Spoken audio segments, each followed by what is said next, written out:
Si tuviera un hacha, sin duda haría una fogata grande y larga, y quemaría los troncos uno encima del otro. Construiré todo el refugio con madera muerta, así que solo tengo que encontrarla y arrastrarla hasta acá. Desearía tener un hacha.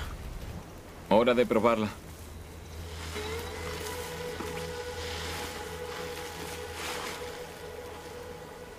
Sí.